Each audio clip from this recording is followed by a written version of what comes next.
are you trying to accomplish with the podcast and the platform that you've built Yeah. through 9 years in the league, all your experiences, your family, you got everything going for you. Like, what are you hoping that your audience gets out of this? Yeah. The people that you're trying to serve, like the platform that you've built, like what do they want to hear out of you on a regular basis that you can give to them? So something that, the reason why I started this podcast and Relentlessly Motivated is because I want to give people the knowledge of, hey, look, this is what it takes to, achieve the ultimate goal in your field or in your profession or, whatever the standard is for you. Mm-hmm. And just go above and beyond, just give it your all. With me, I like to give my all to my family, right? Yep. I'm a huge family man. I love my kids. I love my wife. I'll go above and beyond to be the perfect husband. Even though I'm not, you can ask my wife. She'll probably say she'll give you the laundry. She got a notes list. Yeah, she'll be like, "Hey, look, you didn't do the laundry today, so you're not perfect." I'm like, "Oh, okay, here we go."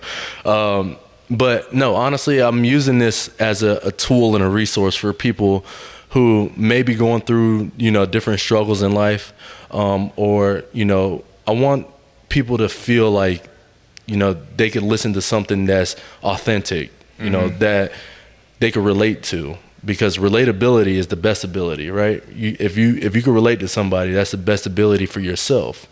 And so for me, I didn't necessarily have that growing up. Mm-hmm. I couldn't sit here and say that I truly had a father figure. I didn't know what that looked like, but I knew that that's not what I wanted, in a father figure.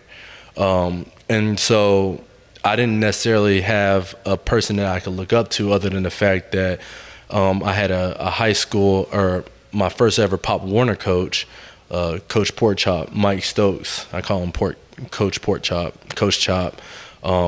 He actually passed away due to melanoma. So I'm also a big advocate in melanoma research. And so he laid the foundation of what it takes to be a true community person. He was the administrator for Pop Warner League down in my county, and everyone loved him. Everybody thought the world of him.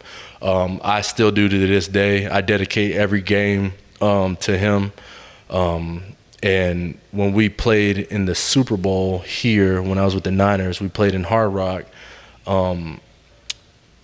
I felt like there was a missing piece because he wasn't there. He passed away that year, the year I went to the Super Bowl. And so from that point on, I knew that he was a big reason why I am who I am today, And so that's the reason why I want to do this podcast. I want to do Relentlessly Motivated. I want to inspire people to go out there and chase their dreams and have somebody who they can look up to, whether I bring you on as a person, with all the background that you have, the things that you do in the community. I spoke about you and I showed you the clip that I had when I did a commercial in LA, and they pulled me to the side and they asked me, who is somebody in the NFL who epitomizes basically a community, leader. And of course I said you, because you do epitomize that. You are a guy that, I'm pretty sure you have an event today on an off day, on a Tuesday, to go and, meet up with some kids. Doubt. So, exactly. I know my guy.